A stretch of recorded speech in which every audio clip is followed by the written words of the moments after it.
My name is Dave Hillman, and I have the privilege, Patrick, I decided a long time ago in a land far, far away, I was going to paddle the whole length of the Mississippi River.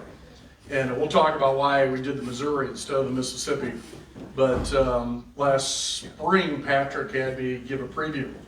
Oh, if I knew now, then what I know now, we'd have a whole different talk. So I'm going to give you the short version of why I hate camping 3,700 miles from the headwaters of Missouri down to the Gulf.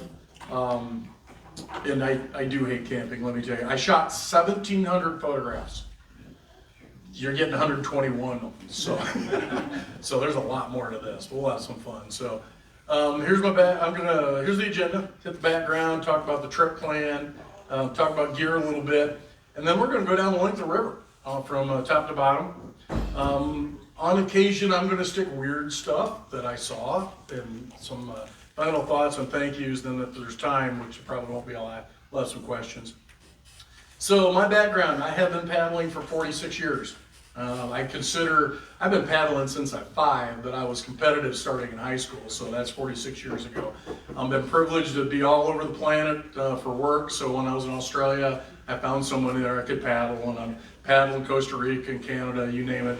I am an ACA Level 4 instructor. I'm the president of the IWC, and I'm one of the coaches, one of the 3 coaches at Iowa State.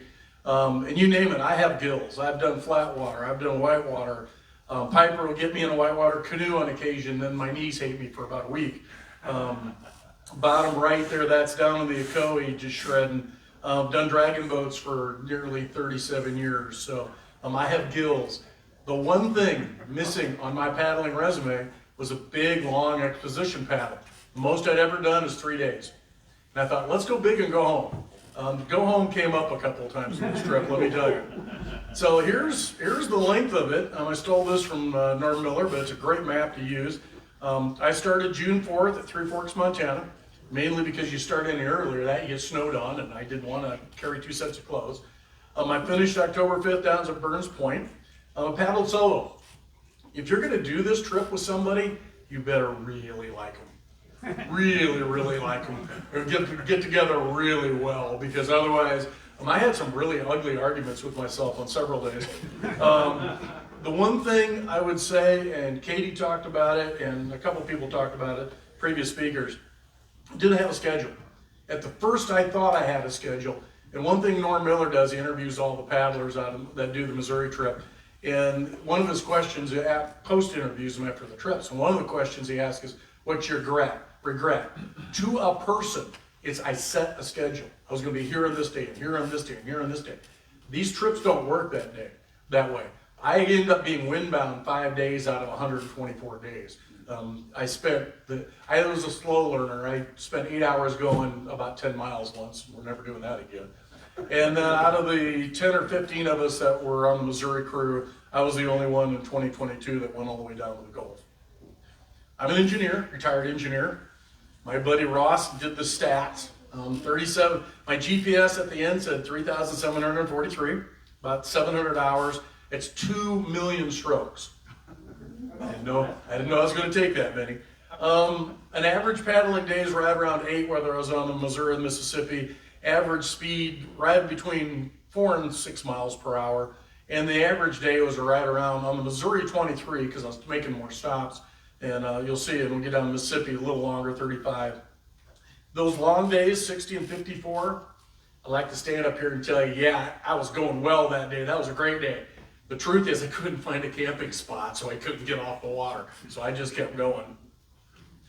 Gear, or as I like to say, how much do you like to eat?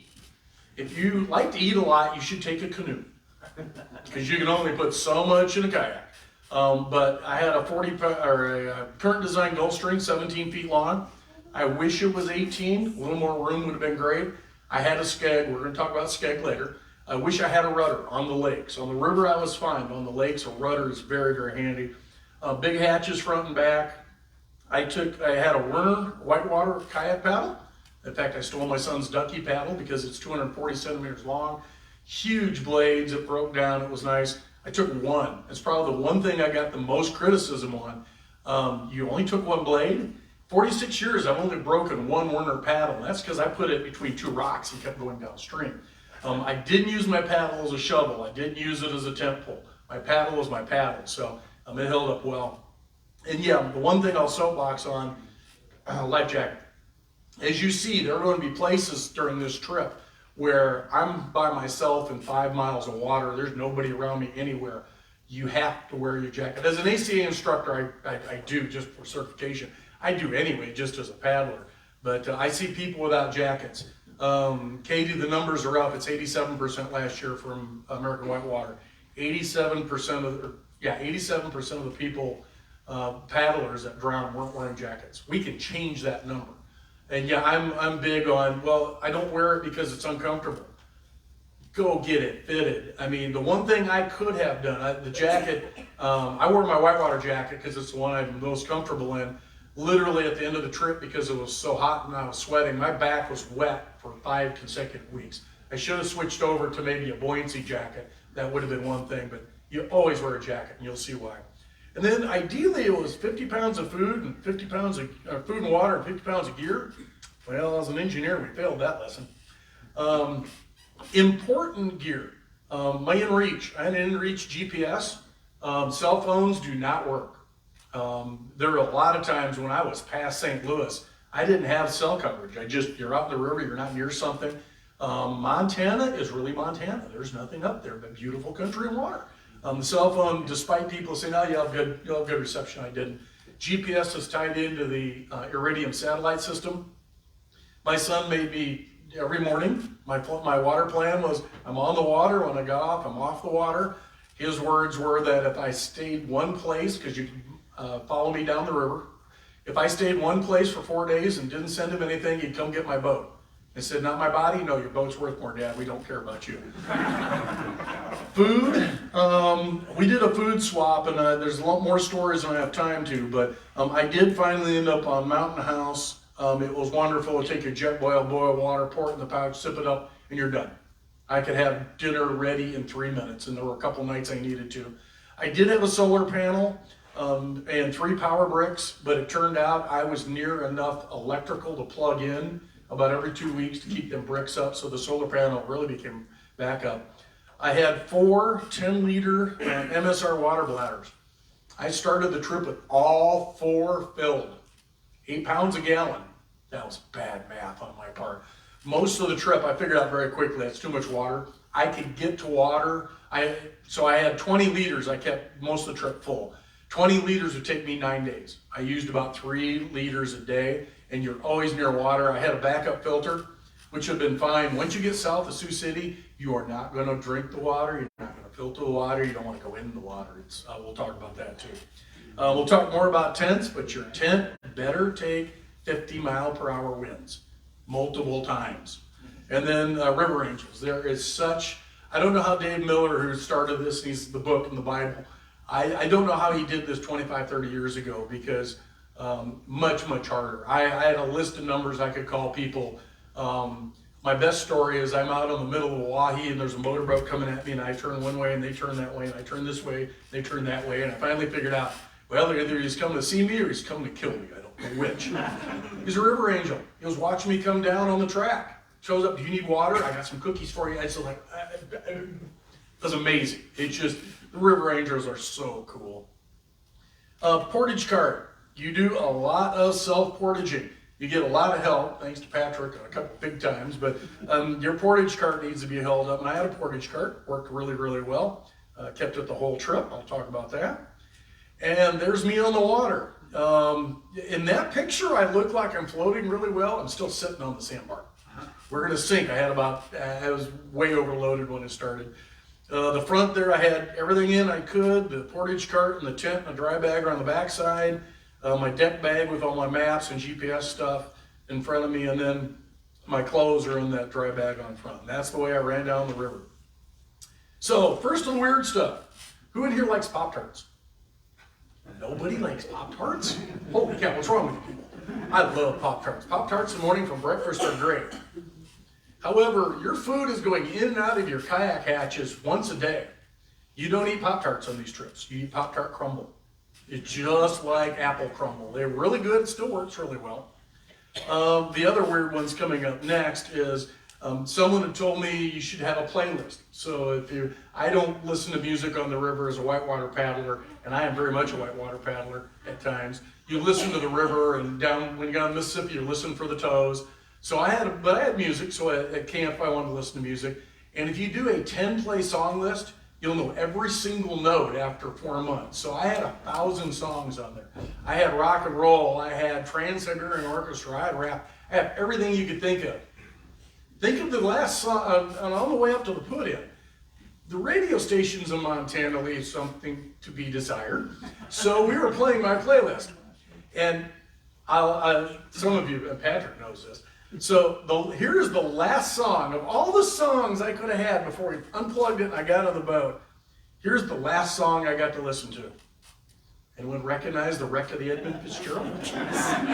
So for the rest of my life, whatever boating activity I'm doing, whitewater, flatwater, rafting, you name it, if it starts to get dicey, Gordon Lightfoot's in my head singing along. It's bad, I tell you.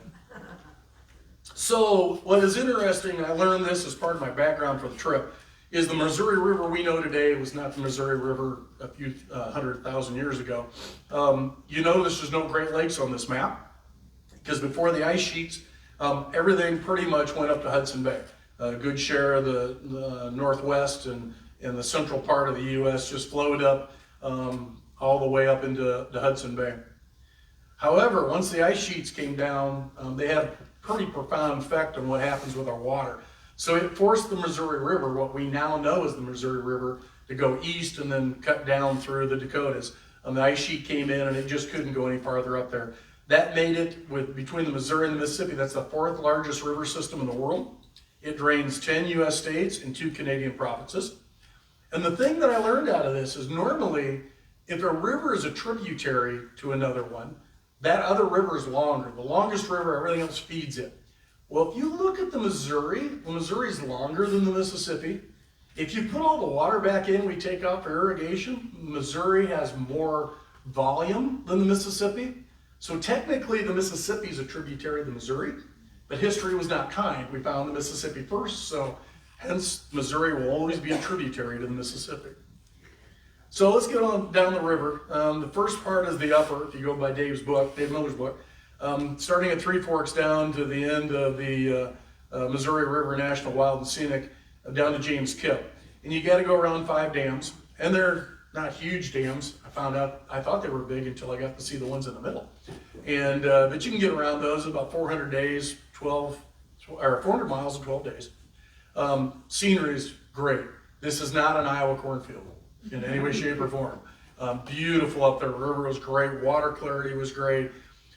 This is Tonson Dam, first dam I came to. The first couple days, I took it a little slow, did 20, 25 mile days. I wasn't really pushing.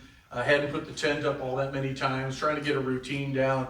And the first 3 weeks, I got rained on a lot. It was very wet the first 3 weeks, but it all worked out. Great, great wildlife.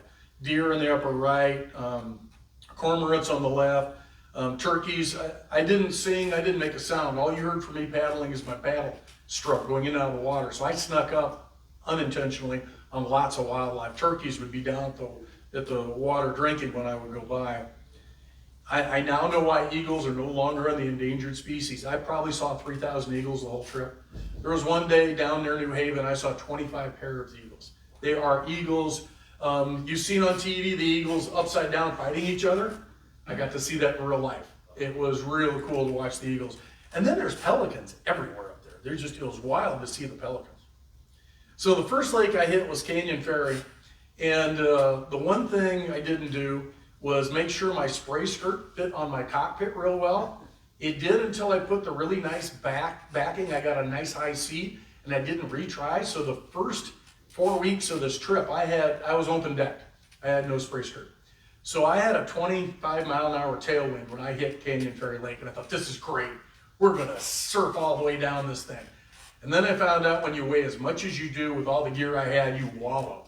And so I was starting to fill up with water, which, Gordon Lightfoot's going off in my head right throughout that. I went over to Silos and camped. The next day, I still had not learned, because as a whitewater paddler, we don't care about the wind. It just happened to be something above us in the canyon, not out in these lakes. And so the next day I did 25 miles in about 10 hours. And that was the day that taught me, if you got a southern wind, just set. It's not worth burning all the energy up. But I did get down, beautiful scenery up there in Canyon Ferry Lake, but it about killed me. Got around the lake. This is Spokane Bay. It's one spot where you can only get there by boat. I was the only one there. It looked like I'd been the only one there all season. Campsites, beautiful picnic tables and fire rings, gorgeous sunsets. It was awesome. It was, the upper was just so beautiful. You get down to Hauser Dam. In Hauser Dam, you go to river right to portage around it, which means you're walking across the dam. And I'm thinking, after 9/11, they're going to let me near this big piece of infrastructure? Okay, so I got out, put my card on, got everything. I'm walking across the dam, and the dam worker stopped me. You want to take pictures? You want to see down inside? I was figuring they're going to arrest me. No, they're used to through paddlers going through. The interesting thing is the provisional governor, Mr. Hauser, got some friends together, and they built a dam there. And it was one of the first 3 steel dams in the world. And he did a really good job of putting the steel into the bedrock on both sides. In the middle, they built on footings on gravel, and then they took volcanic ash and put it on the upside, figuring the weight of the water would solidify that into something impenetrable. A year later, the water just undercut the dam and blew it all out. And there's some, if you go out and look up the history on Wiki, it's really cool. I got this picture from Norm Miller, what was left of the dam. There is still steel out in the middle of the river for the first mile or so. Just huge sheets that came off the dam. They never went out to get them, so you got to be careful when you're paddling, a little dangerous. But cool. Bottom left, you can see with me on portage there with the little path on the cart.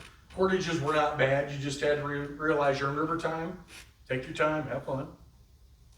This is I'm going back. This is Gates of the Mountain. Of all 3,743 miles, this was my most favorite.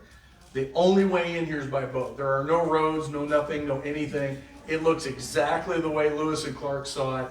I camped at John Coulter's camp area. It was right next to where Lewis and Clark had camped. Just a little farther down is Man Gulch. Man Gulch is where one of the first firefighting crews had their tragedy, and they lost a bunch of the fire jumpers. Huge amount of hiking in here. It's just amazing. I should have spent an extra day camping and hiking. At that point, I still hadn't figured out I don't need to move as fast as my brain kind of thought I did. Again, there's some of the scenery right across from camp. And then there's this old 1940s water pump. Now, all my water bags were full, and I didn't think I needed anything. But on the way back from Portage and all my gear up and stuff, I stopped and took a drink. Took one drink, walked back my tent, dumped all my water bladders out, and filled them up with this. I don't know what aquifer this is coming out. There is no chemicals in it. This is the way water used to taste. Sweet, wonderful, clean, cold as ice coming out of here. I literally cried when the last of my bladders was done with this water, because it's unbelievably good water. There was also black bear scat all over this camp area, so I thought, we better be careful. But yeah, if you can, go to Gates of the Mountain. There's a marina at the top end, there's takeout at the bottom. It'd be a beautiful 3-day camp. It's just wonderful. The next thing you hit is down to Holter Dam, and pretty simple to get around, nice portage road. You can see big gravel there, easy to walk down. And that's when I got brain dead for a while. Here's my first snake. About stepped on this guy. You've never seen somebody dance with a kayak in their hand like I did. I lived in California for 4 years, so I know how to deal with poisonous snake territory. You don't reach over things, you don't step over things. I was doing pretty good, but I was tired this day. This guy, I about stepped on him and freaked me out. Turns out he's either a rat snake or a gopher snake. My naturalist friends haven't figured out which one they want to call it. He's about 6 foot long, posed for pictures. He was really cool. But yeah, I saw 5 snakes. This was number 1. Get down to Pruitt Creek. This is where Sergeant Ordway camped. That's when Lewis and Clark kind of split up. I got to talk to Norm to get a little better details, but they had buried 3 of their canoes here. They dug them up on the trip back. Beautiful place to camp. What was really weird was I got down there and put in, and I there were drift boats. I stopped counting at 75. There were people fly fishing. It was like a slalom course going around all these boats trying not to get in their way. There are 7,000 trout per mile in this section. It is world-class trout fishing. I got to see 6-7 pound browns and rainbows coming out. They catch them and let them go, and I'm thinking, that could have been dinner. It's just beautiful. It's just wonderful to watch. It's a great place if you want to go out and fish. It's really neat. That puts you down to Great Falls. You won't get to see this. As a whitewater kayaker, there's a line about left center, and then you come down. Yeah, never mind. This is what we used to have before they dammed up at Great Falls for hydroelectric. This would have rivaled Niagara Falls from a tourist. There are 5 of these. This is one of the bigger ones. Amazing as the river drops off the plateau and starts to go down into the plains. I'd have loved to have seen this in person. It's too bad we've lost it. Well, it's still there if we ever pull the dams out. But gorgeous what used to be there, and we buried it behind dams. So when you get there, the city of Great Falls wants nothing to have you go anywhere near their dams. So they have a phone number you can call, and they'll portage you around. Or you call Jim and Phyllis, the River Angels, and they'll come portage you around.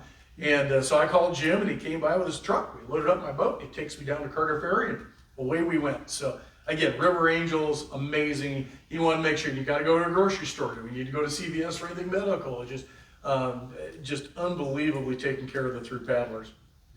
On the way down, you're heading down to Fort Benton, and you can see how the cliffs tower above the river. It's the whole way down from Carter's. That's what you see. Beautiful scenery. Sunsets are gorgeous. This is a campground just on the upper end of town. They have showers. My first shower in 4 weeks. Oh my goodness. I washed in the river, but it's nothing like having a hot shower. And on top of that, you could do laundry. And so I did laundry. I stayed there for 2 days. Went to the Missouri Breaks Museum. Chief Joseph's rifle there. If you don't remember the story, the Nez Perce made a run from where they were, tried to make the Canadian border, got within, I think, 20, 30 miles, almost made it. But on the way down, you can stop at Cow Island, where Chief Joseph and his band raided a U.S. outpost, got their supplies, and burned it to the ground. And it's really crazy. You learn a lot of very neat history they never taught us in school. Lewis and Clark were actually befriended by the Nez Perce, or they may have not even finished the trip.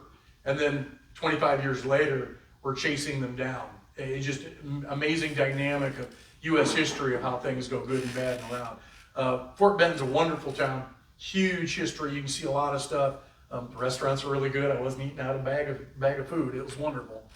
The other thing that's really neat is you get to start seeing the geology of the river really starts to stand out. This is a vein of coal going through there.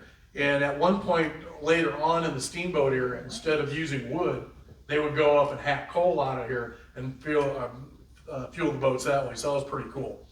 From Fort Benton, you head down, and the first thing you hit is coal banks. I set up camp, really great. I turned around and I saw this sign. I said, oh great, I set up on Rattlesnake Central. That's just what I wanted. Luckily, I went and asked the ranger. He said, no, that's just to remind you, we share the outside with our little lizardy friends. So yes, be on the eyes for snakes. I didn't see any. This was also this year because I like low water. I can read low water much better than high water. The river was actually at a 12-year low, which was maybe a little lower than I wished for. But this was the last place. Normally you can get water here and get water down at James Kip. This stretch is about 150 miles long. This was the only place they had potable water. So filled up my bags and I was good the rest of the trip. This is how low it was, which in one sense was good because I had no motorized traffic on the river at all. They couldn't put their boats in. It was down. On the other hand, trying to get your boat through all this, that was a pain. The brakes are great. The brakes are awesome. That would be the second place I'd recommend someone going up. Go spend a couple days, 2 or 3 days in the brakes. Get with an outfitter, let them take care of all this stuff. All you're doing is taking pictures and paddling and floating. This is hole in the wall. That's the feature they call it. You can actually hike up all the way. They've got many, many, many hikes. There's old settlers' cabins you can go and look, still preserved from the way they were. It's just an amazing area that is just wild the way it was 200 years ago, and just cool stuff. This is kind of on the way down toward the first big lake. This is kind of where I camped. A low water year, had lots of sand. You can see all sorts of just beautiful stuff there, high and dry. Beavers. I saw lots of beavers. And if anyone's been around a beaver, they slap their tail when there's danger to alert everybody. This old boy, he slapped his tail, and I thought, okay, he knows I'm here. 10 minutes later, he slapped his tail. 10 minutes later, he slapped his tail. This went on for 2 hours. And I'm thinking, what I do is set up on top of a den. What's wrong with all this? If you look at this picture, those are all really young cottonwood trees. I camped on his lunchbox. He wanted to come in and snack, and I didn't know beavers could hold a grudge. But I got up in the morning and he saw me and started slapping his tail again. So I tell you, I got out of there. I just gave him discomfort for one night. He probably didn't get to eat as much as he wants. River quality. I'm from Iowa. We're going to talk about river quality. Amazing. I have not seen water, and I've been all over the planet this gorgeous. My blade is 3 feet underwater, and I can read the writing on it. I can see my reflective sticker. Just beautiful water quality. You could filter this. Would never drink it, but I would drink it after filtering. But amazing water quality up there, really nice. So that put me down to the Big Lakes. And you start at Fort Peck, you go down to Lewis and Clark. Dave took us, we went through part of it. You're going to see the rest of the story here. There's Peck, Sac, Oahe, Sharp, Francis Case, and Lewis and Clark. It's a good chunk. It's 1,200 miles, about 56 days. What I found interesting doing the background, none of us will remember this, but 1927 was the Great Mississippi Flood. Most destructive flood in the history of our country, partly because we were all living on the river at the time. There were no levees, no anything. It was just, and the river kind of went nuts. And you think about it, it went nuts back then when there was plenty of wetlands and everything else. This water event had to be massive, huge. But out of this, our Congress told the Army Corps of Engineers, you're going to go build dams up on the Missouri and we'll never flood again. Except for 1999, 2011, 2008, 2019. Dams do not stop floods. They just don't. So we've learned the lesson, unfortunately, the hard way. However, there are good and bads because the lakes do offer a lot of neat things for recreation. So the first one's Fort Peck. They started that dam in 33, finished it in 40. It is the world's largest hydraulically filled dam. They basically take sand and gravel, liquefy it with water, pump it wherever they want, and get all the water back out, and it compresses, literally almost turns into concrete. The interesting fact about this, and the scary fact about this, is it has more coastline than California. And as a paddler, that's okay until you figure out, wait a second, I don't want to go in and out of every single one of those arms because this lake ends up, I'll never finish the trip. And when you cross between two arms, sometimes that's 4 or 5 miles. Down near your dry arm, that's almost 15 miles across. And as a whitewater paddler, I've done a little bit of big water, but I've never seen water like that. Luckily, my inReach gives me the wind directions, tells me when there's going to be wind switches. So you get really, and at this point, I still don't have a skirt. I'm paddling open deck. You learn really, really fast. When's the wind switch going to be? When do you want to make a crossing? Which side do you want to be on that day so you're not on the downside of wind? So you learn very quickly how to do this. This was great. If you look in the bottom left-hand corner there, that's called UL Bend. That's where the mussel shell comes in. There's a campsite down there most people go to. The water was so low this year, I couldn't even paddle to it. It was mud flat. So it was real crazy to see the water conditions. This was the typical on the way down on the edge of Fort Peck, what I camped on. You do have to make sure where you camp. If it's going to rain that night, you don't want to be in a gully. You got to be careful. But beautiful water. Every once in a while, we had some Wellner days. There wasn't a wind out there at all. It's just glass. I'm thinking, Patrick would love this. Second one, Lake Sac. I like Lake Sac. Lake Sac was kind of fun. They started in 47, finished it in 54. It is the 5th largest earthen dam in the world. It's 178 miles long. And thank goodness it does some wiggle and twist and this and that, but it's really cool. The upper end of this, before you kind of get down to the lake, had a lot of these. And so on the left, that is what the steamboat captains called a deadhead. And you saw, and we're going to talk about the North Alabama again in a little bit, but that was there's over 300 steamboat wrecks on the Missouri River. That's most of the time what took them out. The captains were looking for this. They're trying to steer away from these are old cottonwoods. The picture on the right, What you see above the water, picture on the right, is what's usually underwater. And so it's real easy to understand when they hit one of these stumps, why did it gut their boat? Because there's 2/3 of a tree still stuck on the bottom, and it would just tear the bottom out of the river boats. This was fun, beautiful, again, scenery, camp next to a little creek that was coming in that night, no mosquitoes, you camp on sand, the only thing you worry about is flies. It was great, it was a lot of fun. However, those weren't there when I got up, when I went to bed, those weren't there. They were there when I got up in the morning. And I learned real quick when I got in the morning and started taking pictures. These are coyote tracks. Apparently my snoring and coyotes don't get along. You went right by my campsite, but I had otter tracks, coyotes, all sorts of critters, raccoons would go by the camp at night. It was very interesting. Would get up in the morning, and you're just kind of doing, where's Waldo? What went by me last night? And I had no idea it was out there. Luckily, I never had any cows. Steve had issue with cows. I didn't have an issue with cows. This is my worst campsite. This is the day before I got down to Tobacco Gardens. I'm right at the delta where the river goes into the lake. I paddled 12 hours that day. And part of it was I was really happy, and part of it I wasn't, because right above this is where the Yellowstone and the Missouri make their confluence. If you remember last spring, the Yellowstone was blowing its brains out. My friends are texting me pictures and showing me stuff with houses floating down the river and stuff. I thought, oh, thank you, you're encouraging me. But my son he's willing to come up and get me. I said, just tell me when we're gonna peak, when the water's coming back down. I was about a week behind peak, so I was fine. I went from 5 miles per hour to 8 miles per hour that day. Once the river came in, the Yellowstone was still flowing. I'm like, this is great. And about 5 o'clock, I go, uh-oh, where's all my campsites? They're all underwater. So I had to, this was the best campsite I'd have. And the reason it was terrible was this. Missouri mud is special. Very special. You don't come out of it if you step in the wrong spots. I was about calf high here. Is the only time I took drinking water because I was not getting in my tent after all that muck. Luckily, the next day I was down here. Again, River Angels, River Mount Peggy up at Tobacco Gardens. They have this little cabin you see there on the left. And when you come in as a through paddler, that's where you go.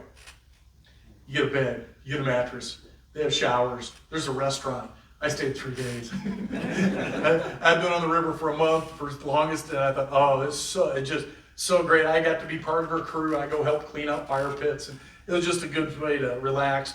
I shipped home about 30 pounds of stuff I wasn't using. Someone said you should take an umbrella for shade. Never used it. I shipped it home. Peggy shipped it home for me. I did my first resupply here, really good. At any given time, I had about a month's worth of food on board. So this was one camp, one night. My first introduction to weather. I mean, really bad weather. You notice in the background what's coming. So I set up, I made sure I got off the water, got everything battened down, talked to a fishing boat. They had good radar. They said, yeah, you got problems coming in. Woke up about 1 o'clock in the morning. The tent is flat. I'm in a tent with the tent flat on me. And I'm thinking, well, I can set up and hold it up, which isn't really going to accomplish anything. I thought, I'm just going back to sleep. And in the morning, I'll either be here or I won't be here.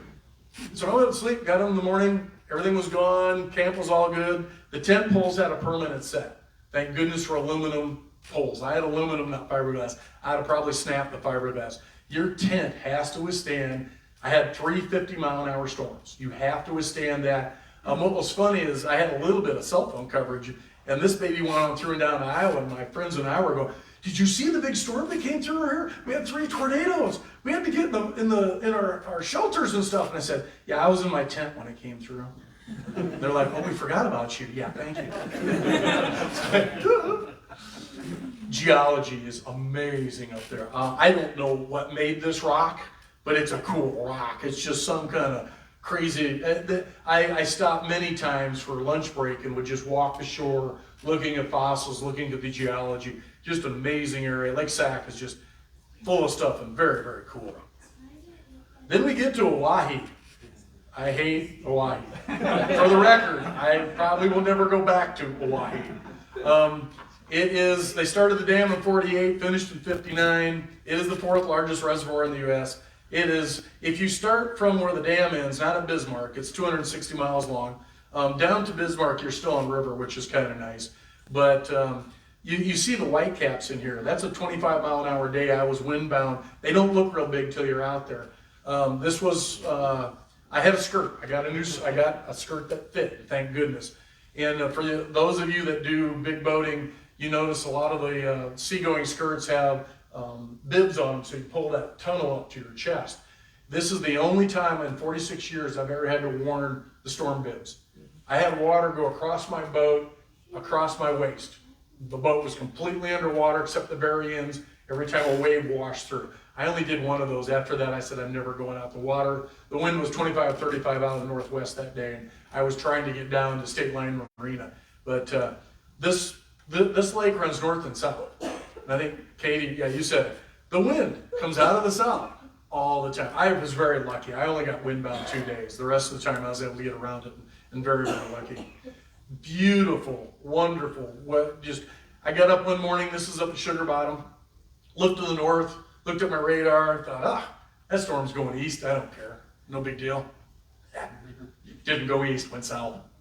So I saw it coming in, and there's no place to go anywhere. So if you look along the left, you can see my green bag and my sandals, but that other big black thing, that is the biggest cottonwood I could find out in the river.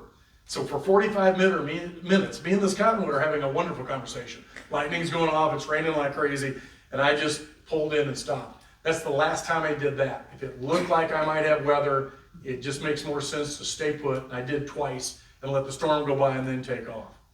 But man, the sunsets on Hawaii are magic. It's just amazing. And the moonrises are equally as stunning. And it's all to you. There's nobody else out there, just you getting to enjoy this. Another weird thing. This is down at Mobridge. Man, I wanted pizza. And there was just no way to beach the boat and get all the way to the low water. I'm looking at that, and I don't even like their pizza. And I wanted pizza really bad that day. So close yet so far. That was really cool. You could imagine what Lewis and Clark saw in terms of the buffalo and elk herds. This is a herd of horses. They're just tons of open pasture, 400 or 500 head of cattle. They work an area and keep moving. You could imagine what buffalo might have looked like. It was really, really cool to see that. At one point, I've got a picture. Horses came down to figure out just what I was. And I'm taking pictures like crazy. It was pretty cool. So you don't recognize these two guys. But yeah, Justin and Patrick came out. And to this point, trying to paddle with the through paddler is near impossible because we just don't have schedules. People are working. And these guys, really special moment. The last 16 miles, I got to paddle with them. I will tell you though, that night, my boat and I had a severe argument. You talk to your boat a lot during these trips. And they said, what, you don't want to boat with me anymore? You're going to let 2 other people paddle with us? And I won that argument. I told the boat just to shut up and deal with it. So, but yeah, we had a blast. We did 16 miles. I think my favorite memory out of that is we came around the point and we could see the takeout for the dam. Patrick and I looked at each other and Justin goes, oh look, it's just right up there. Patrick and I looked at each other, yeah, it's about an hour. Yeah, it's about an hour. It's all distances and scale are amazing when you're out on the water. And Justin hadn't been out for a while. Plus his boat started to leak. So that was really crazy at the end. He was like, why is my boat full of water? But it was a blast to get to paddle with these guys on the way down. First time, one of only a couple times that happened the whole trip. Got down to pier. Patrick got me around. River Angels down there at the campground. Sally and Paul took care of me. I knew I had huge winds out of the south the next day, so I knew I was going to set. What's wrong with this state? Somebody tell me what's wrong with the Dakotas. It was 108. That doesn't happen anywhere except here. And I'm in my tent going, boy, this afternoon's going to be good. Paul comes down the golf cart and says, you're coming up to the RV. So I got air conditioning all afternoon. It was great. Patrick and his wife came and got me. We went and had supper. But 108. It was miserable. It was crazy, but luckily I was off the river.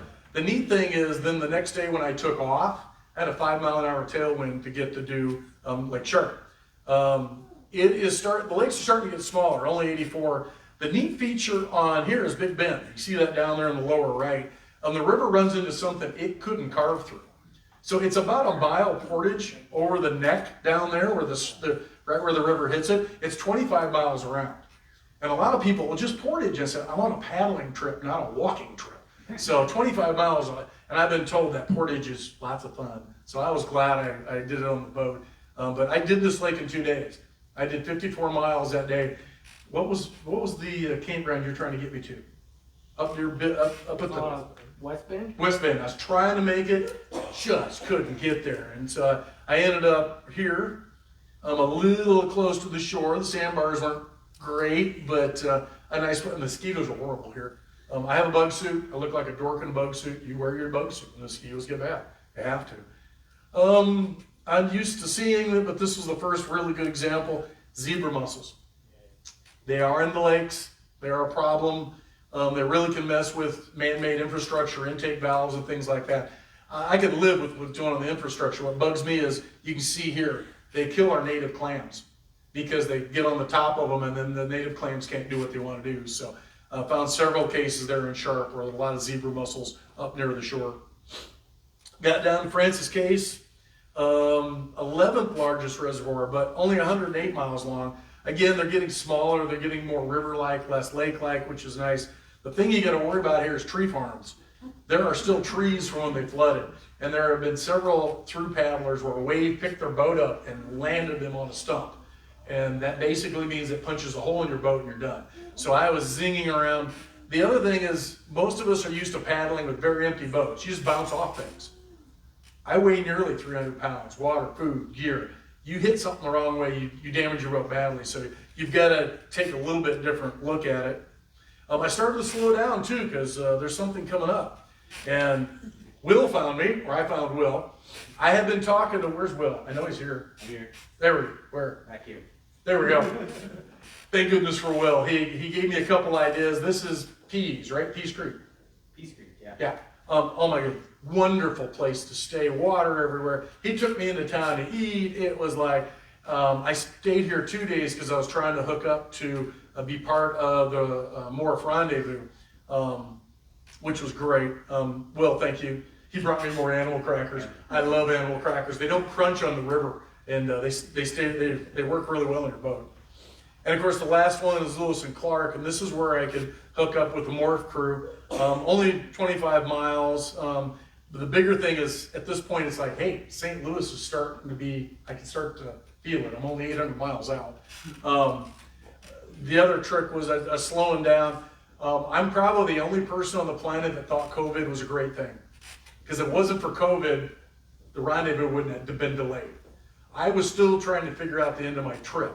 And I have never met 70 of the most cool people on the planet. They gave me all these new ideas on how to finish the trip and just listening to their stories. So being part of Morp was just amazing. It was just one of those lucky things that all worked out.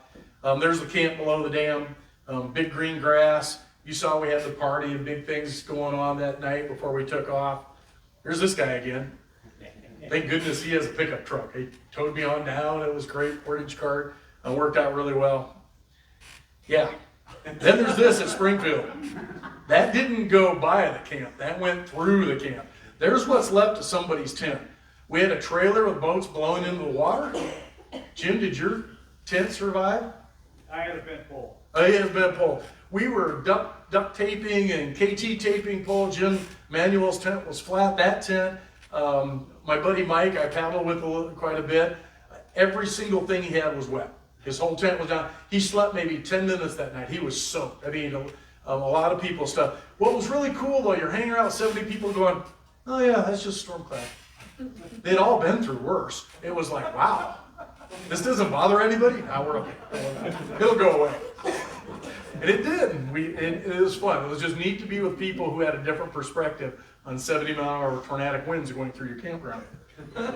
So we get down here. Yeah, I'm a 3-year-old. I was hugging trees. I was happy. I was no more lakes. I was never been so happy in my life. The other cool thing was it was 104 this day. Mike laid his stuff out. 15 minutes later, it's completely dry. You couldn't have asked for something better. Soak us to death at night and the next day dry us out. We were all dry that day. No one was wet and moldy for a few days too. So And yeah, I'm going to echo Dave. You guys rock. South Dakota CKA rocks. We had 70 paddlers, 5 days of gear per person. Steve and I had all our gear because we're the through paddlers. Most of these boats are somewhere up of $2,000. They're big, long boats. Some of these boats, like Norm's boat, he had paddled. They're heirlooms now. They're treasures. They were still paddling them. How do you get us around the dam all in 2 hours and no one has an incident? Other than speeding ticket, I didn't know you got that. Without South Dakota Canoe and Kayak, it was amazing. This association just rocks. It was everywhere we were. We had ice, we had water, people helping. It was, you guys made more really, really fun. The rendezvous was just, without you, I don't know how to have done it. And then down to Sioux City. And yeah, there's the North Alabama. Really cool to see the deadhead that sunk it. Dave had a much better picture, still there, all the nails. There was another one I paddled past, we missed it, but up near Yankton, Norm knows one, there was another one that was just a little bit out of the water. So we had the opportunity to see 2 sunken boats. This is Goat Island. Oh my goodness, sand everywhere. Sand is lovely. Though I'm gonna steal that picture you had, because you had a picture of me the other way. This was just us there. But this was sand left over from either 2011 or 2019. Really cool to see what was coming with more sand as we got down the river. Then we get to the part that I never want to see again, ever. From Sioux City down to Omaha. Other than my River Angels, which were just gloriously fun and great, the most obscene 109 miles of water I've ever been on. On the whole trip, all the Dakotas, Montana, and down to Missouri, I never saw a pipe putting anything into the river till here. Iowa and Nebraska, I knew Iowa had bad water. I've been in it all my life. I had no idea until I got down here. This was one picture I shot just to emphasize it. That's coming out of a gravel pit. It's probably permitted. We drink this water. What is wrong with us? So yeah, it was amazing. Here's my boat. My boat was perfectly clean and white until the day after I spent 1 day past Sioux City. And I had to take a buffer to get that out. The scum lines are almost burned into your hull. So yeah, Iowa and Nebraska, we have a long way to go to learn what we can do to make the river better. The reason they call this a channelize is the Corps is trying from Sioux City down to maintain an 8-foot minimum depth, 300 feet wide channel. And if you look at the yellow, that's the channel from 1879. And then by 1954, you can see what they've done. They really have corralled the river, or they think they have corralled the river. What they did early on, I believe in the 40s, I got to talk to Norm about this, but they put in pile driving. These are piles. These are poles that are 20 foot into the dirt, 20 foot up. They've banded them at the top with wire trying to hold the banks together. River doesn't care. You see on this right picture in the middle, that kind of pinkish thing, that's a rock. The Corps did not put a rock up there. The river put a rock up there. In fact, this is what the river thinks of all those piles. River goes where it wants to. This idea that we could control and manage the river is thinking that needs to change. The Corps has now gone to rock much better, but everywhere I'm going, I'm watching them repair things that were blown out in 2011, things that were blown out in 2019. River's going to go where it wants. And so I think at some point, I hope we have a candid conversation here in the U.S. about barge traffic on the Missouri. Mississippi, a different story. But on the Missouri, I took a few cells out because I am running out of time. Because most of the traffic up there now, they're either moving grain by rail or by truck. And you can see the facilities were just wiped out on the shore, piles of steel, and the grain is now dumping into a rail station. So I don't know if we really need barges anymore. And I got more complaints about Iowa. On the Mississippi side, there must be a dozen parks. There's 2 on the western edge, and I've written a letter to the Iowa DNR and said, can we make more? Wilson Island is the only one that's halfway decent for putting your parkage cart and going to the campground. And on the way down, I was talking, that's my son down there on the left, I was talking to him and my buddy Doug who dropped me off, and I said, they're just asking, and Doug said, oh yeah, hold on, we're finishing up sweet corn. And I thought, sweet corn? I'm gonna miss sweet corn season. In Iowa, that's a crime. It's religion to have sweet corn season. And so they said, and we had planned this, like, can we do a resupply at Wilson Island? So Josh made all these sides, and like Justin said, food is awesome. And especially, what do you want? Steaks? I said tomatoes, corn, green beans, veggies. I want everything I can't get and store on the river. About the only thing you can put in your boat that's fresh fruit is Granny Smith apples. They will withstand the trip. Everything else turns to mush. But we had a great time. Resupplied me, got me back up, and then got back on the river. Then going all the way down, just 620 miles on the way down. What was fun was I got to this spot. And I thought, oh, look at all those catfish. And this was something dumping into the river. I don't know what there was there, something the fish wanted. And so I pulled really quietly in there in my kayak and took a bunch of pictures. And the next picture is the picture that should have happened and didn't. Because about the time I figured out they were Asian carp and they weren't catfish, is about the time they figured out I wasn't a log, but I was a boat. 35 fish all in the air at the same time. Bouncing off me, my boat. I just ducked. I put my head down and fish were bouncing off me. I should have took the picture. Oh, missed out opportunity. Again, sunrises. I have sand everywhere. It's just beautiful to be on the river. So much fun. Then there's this. You see this room? Take this room times 10 and I can fill it full of round spheres. Basketball, soccer balls, baseballs, softballs, little purple blue geometric balls, the bowling ball, the plastic one up there. I didn't see one football in 3,700 miles, but I saw all kinds of round balls. Apparently, we let the wind just blow them out in the river, and there they land. I could have cleaned these up and financed the whole trip 5 times over, I think. One of the islands, this is River Angel Rob's area. This is Hill Island. I actually did a short day. I paddled for 2 hours, 12 miles, and stopped here because he said it was great. It was an unbelievably wonderful island. And that day I did a lot of beach combing, and I got down here, and here's all this carnage. And I thought, what, someone digging for treasure? And I looked a little closer, and there's raccoon tracks, and there's egret tracks, you name it, blue heron tracks, turtle nests. At one point, and I had missed it, this is where the turtles had hauled up, laid all their eggs, and then as they hatched, the turtles went down to the ocean, down to the river. But you can see the right-hand picture, the little tracks, as one guy made it out. He was going along. That would have been fun to see. I just missed it by a couple weeks by the looks of it. But very, very cool. I have stories about New Haven, which could take a whole hour, but this is the one I threw in for here. So John Coulter was a private in Lewis and Clark's group, and Lewis and Clark actually discharged him. He asked to be released at one point. He was probably one of their best assets, one of their better hunters. He could supply the crew with meat. Heck of a mountain man. After he got released, he was actually one of the first guys to see Yellowstone. But he and a partner were up in the mountains up near the Yellowstone area, and were trapping, and Blackfoot crew came in and found him, told him to stop. Blackfeet actively resisted the ingress of white settlers, and John Coulter just knew enough, don't do anything. His partner tried to run, and they killed him immediately. They took Coulter, stripped him down, and asked him, are you a good runner? And he said, no, I'm not a very good runner. And he was a very good runner. And they thought, we'll make a game. We'll give you a head start, and then we'll chase you and kill you. He outran them.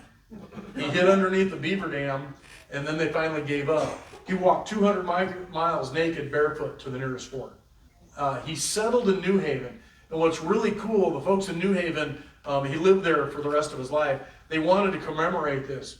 Remember Jim, my river angel that got me around Great Falls? Jim found this rock for them up there, had it engraved. They found someone to bring it down. The river connections, our paddling community, are amazing. I just had no idea I was going to see that. That was just really cool. Best picture the whole time, I didn't take it, but it did rain on top of us. I'm camped under that big tree down there. The beauty on the Missouri is the towns haven't retreated from the river yet. They're still up close, so you could really, this was really fun. I spent 3 days in New Haven, went to the glass shop. The guys, Gary and Lance, are master craftsmen. Wonderful glass, just really cool stuff. Here's the other thing. I wasn't going to make money on round balls, I was going to make it on coolers. No lids, I got to go buy lids, but I don't know. You could have filled this room 3 times over with coolers.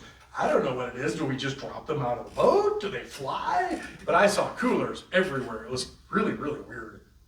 Hardest part of the trip, St. Louis down to Memphis. The river goes a mile wide. There are barges everywhere. Barges have the right of way. You don't mess with them. Very hot. In some sense, that was good. I've had Dave Forbes, when he was on this stretch, it rained on him every day for 5 weeks. And being wet's no fun. I was dry for 5-6 weeks, so it was really good. I got to Memphis. I was that was about the low point. I really needed a couple days. My buddy came, who lived in Arkansas, got me. I had resupply a couple days on a mattress. I was good to go.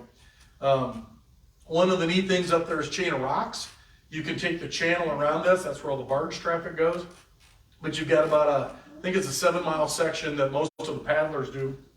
Excuse me. You've got to portage around this. It's really cool whitewater until you find out that there's rebar and an old dam and rocks, and it's not something you do whitewater. But it's something the barges can they built a dam on top of some natural stuff. They just don't let anybody in there. But it's cool to see. This is where the river would be at normal years. Once I got on Mississippi, I had miles of sand. I could camp anywhere I wanted. It was really cool just to find campsites out of the wind, in the wind, and driftwood everywhere if you wanted to fire. Really, really neat. Got to see this finally. I've been in it, been under it, been around it. Now I got to see it from the water.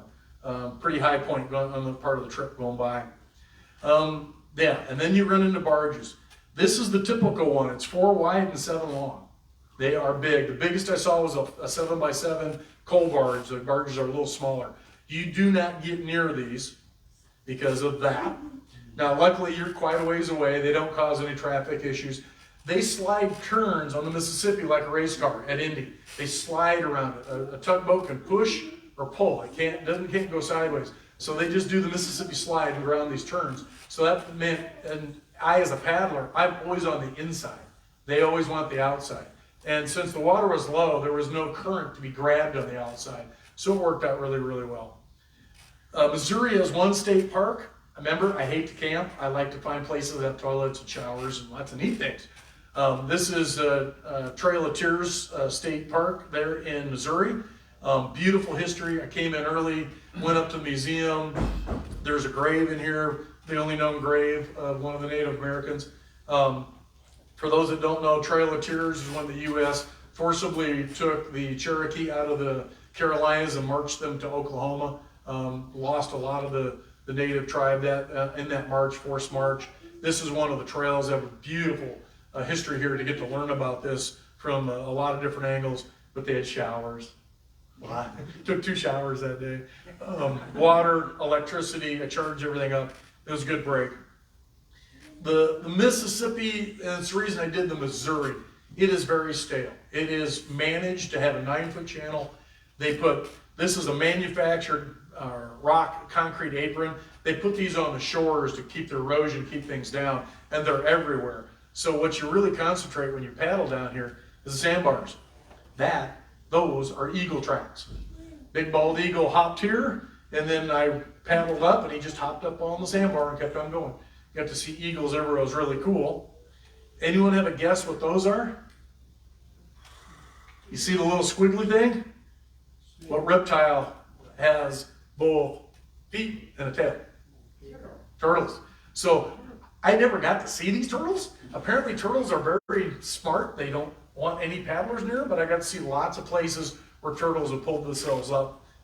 This is the 5th snake I saw. It's the last one. The other 2 were very small, and one I don't know what he was because he was going down a blue heron's gullet at the time. But this was the last one I saw. It is a banded southern water snake. They are not poisonous, but my rule as a paddler, as a whitewater, we see a lot of poisonous snakes in the Carolinas. You look at them and they look at you, and that's all the interaction you have. So I saw him and let him go and just walked away, and it was very cool to look at. Got down to Natchez, and the ramp is really steep, but at the top of the ramp is where Mark Twain stayed. So I took a couple 0 days and stayed in the same room that Mark Twain stayed at. Natchez, Vicksburg, and Memphis are about the only big towns before you get down to Chapalaya that are still on the river. The river is flooded so much and so hard that most everything else is pushed off the river. But this was nice. The only problem, and they tell you about this when you get on the web and make the room reservation, your room is above the bar. And so the bar closes at 2, so it's a little noisy. The only thing they didn't tell you is on Tuesdays they do karaoke. Really bad karaoke. So I didn't get to sleep till 2 o'clock that morning when karaoke was done. So the beauty of being on the rendezvous is I got to pick all these people's minds, because if you go down the main channel of Mississippi, what happens is you get down to Baton Rouge in New Orleans, and all you're seeing is the levees and big boats. You get to mile marker 0, you still have 10 miles to get to the goal. And then you got to paddle back upstream. Okay, I don't like paddling upstream if I don't have to. The alternative is to go over through the old lock to the Atchafalaya. The Atchafalaya is where the Mississippi wants to go. In fact, the feds require 30% of the flow to go down this. It is a really cool waterway. It cuts off about 150 miles. You avoid the traffic, you don't paddle upstream, and it is gorgeous, and you'll get to see. But there's a reason that the Atchafalaya wants to do this. It was over, the Atchafalaya or the Mississippi ran down the Atchafalaya Basin 5,000 to 7,000 years ago. And someday it's going to go back. It's not an if, it's a when.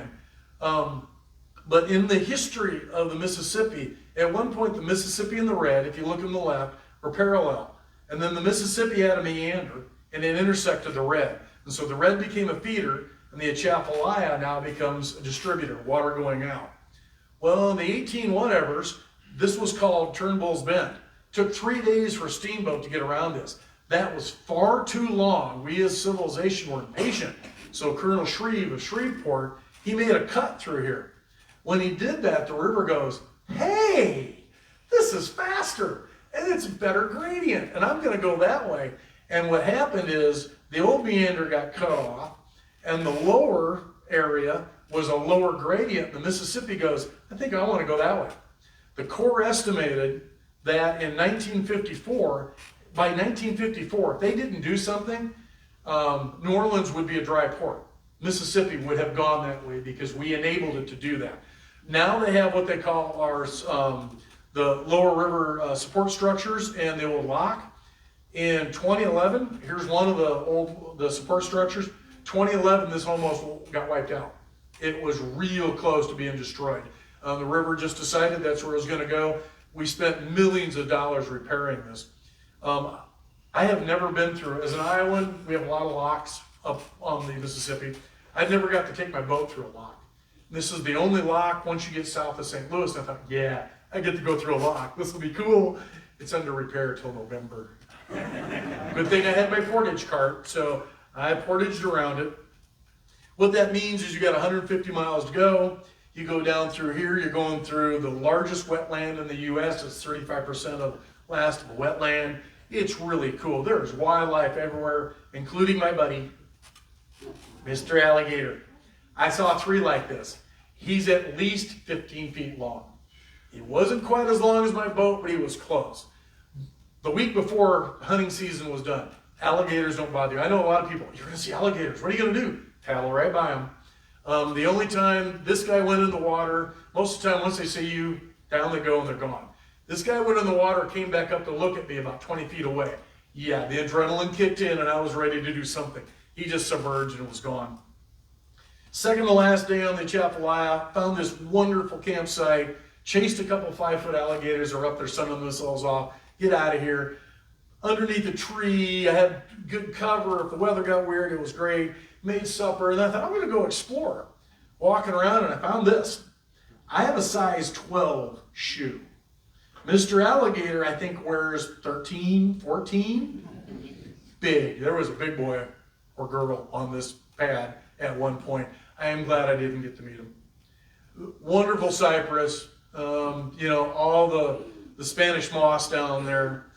And you can come out, here's the last end of the journey. You can come out, if I went straight past Hog Bayou, come out on the Gulf, you go around the point and up to Burns Point Campground. That's the takeout. Or I had met Ann, and she's going to paddle this year. She had paddled the Mississippi last year before, and she told me, hey, you got to take Hog Bayou. Hog Bayou is really cool. It's about an hour through here. It puts you on the backside of that point, which was good because I had winds coming out of the east. I really didn't want to deal with ocean winds, and I had that point to protect. So I went through Hog Bayou. Wonderful flowers, arrowhead roots all over creation, really cool. That was what I was seeing. Very intimate, very neat piece of water to get to see. My last weird stuff. 3,700 miles. I didn't take one detour. Low water. Didn't want to paddle halfway up someplace and have to paddle back. And I'm looking at this map on my GPS going, you can see right in the middle, there's a curve. And then there's a shortcut. And I'm thinking, I should take one shortcut in this trip. Just one. Now, my GPS is linked to what I found out to be about 300 people. I thought it was just my son and a couple of people following me. Apparently all kinds of people are watching me do this trip. This is the last day. I can just see everybody at work. One monitor's doing work. One monitor's watching Hillman go down the river live. Because every 10 minutes, it sent it up. Every time I get a text, my GPS rings. I got to this point and skipped the curve. You thought I had a phone on my life check. For 5 minutes, ring, ring, ring, ring, ring, ring, ring. I'm thinking, good grief, people. 124 days, 3,700 miles, and you don't think I know how to navigate? Really? Come on, it's just right there. So the only time I'll get philosophical on you, these trips change you. They really do. You don't do one of these trips and come out different. There is the physical side of it. I was ready for that. In Dave Miller's book, he has one chapter on the end. And Dave is right. There is no way to explain. This is the closest. This is a quote out of one of my favorite movies. That's about as close as I can come to tell you what was the journey like. There's nothing else. Sitting on a sandbar, listening to the world, no music, just watching the sun go down. It is life-changing. It's amazing. Want to say thank you to Norm and Dave Miller. And yeah, I lost 35 pounds on this trip. And with that, I am done. I was very happy when I got there. And I am out of time. I'm 6 minutes over. So I will stick around for questions, but we need to let the next speaker get up here and do their thing.